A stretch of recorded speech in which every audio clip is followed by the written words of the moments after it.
வெள்ளம் பாதிக்கப்பட்ட பகுதிகளில் ஹெலிகாப்டர்கள் மூலம் உணவுப் பொருட்கள் வழங்கப்படும் நிலையில் இந்த சேவையானது தொடரும் என்று தெரிவிக்கப்பட்டிருக்கிறது. முதலில் அது தொடர்பான காட்சிகளை பார்க்கலாம்.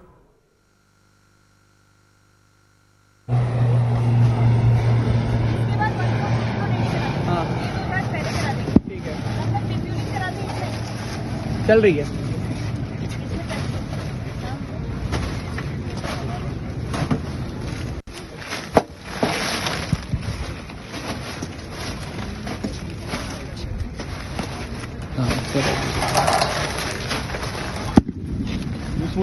हाँ फुल गोबर नहीं रखा ना, वो नहीं रखा हुआ है SOP की और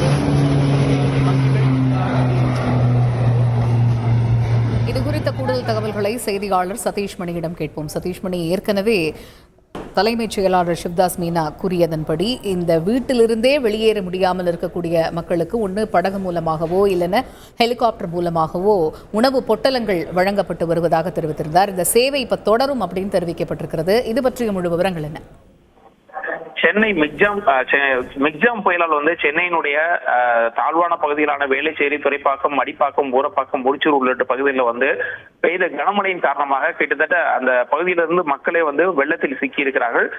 இவருடைய தொடர்பு சாதனங்களும் துண்டிக்கப்பட்டுள்ள நிலையில அவர்களுக்கு ஹெலிகாப்டர் மூலம் உணவு வழங்கப்படும் என நேற்று தலைமைச் செயலாளர் மற்றும் அரசு அதிகாரிகள் தெரிவித்ததன் அடிப்படையில் இன்று காலை 4 ஹெலிகாப்டர் சேட்டக் ஹெலிகாப்டர் மூலமாக கிட்டத்தட்ட ஒரு 8 பகுதிகளில் அந்த ஹெலிகாப்டர் மூலமாக பறந்து சென்று அந்த எளிதில் பேரிடர் மீட்பு குழுவால் தொடர்பு கொள்ள முடியாத நிலையில் சிக்கி தவிக்கக்கூடிய மக்களை கண்டறிந்து அவர்களுக்கு உணவுப் பொட்டலங்களை வழங்கினார்கள். கிட்டத்தட்ட 2500 கிலோ உணவுப் பொட்டலங்கள் வழங்கப்பட்டன. இந்த நிலையில் இந்த சேவை நாளையும் தொடரும் என விமானப்படை தரப்பில் தகவல் தெரிவிக்கப்பட்டிருக்கிறது. மேலும் இது உணவு விநியோகத்துக்கு மட்டும்தான் பயன்படுத்தப்படுமா அல்லது ஹெலிகாப்டர் மூலமாக மீட்பு பணிகளுக்கும் பயன்படுத்தப்படலாமா என்ற ஒரு ஆலோசனையும் தமிழக அரசின் சார்பில் மேற்கொள்ளப்பட்டு வருவதாக தெரிவிக்கப்படுகிறது. அதே நேரத்தில் தற்போதைக்கு நாளை உணவு விநியோகம் மட்டுமே விமானப்படைக்கு சொந்தமான ஹெலிகாப்டர் மூலமாக மேற்கொள்ளப்படும் எனவும் தெரிவிக்கப்பட்டிருக்கிறது.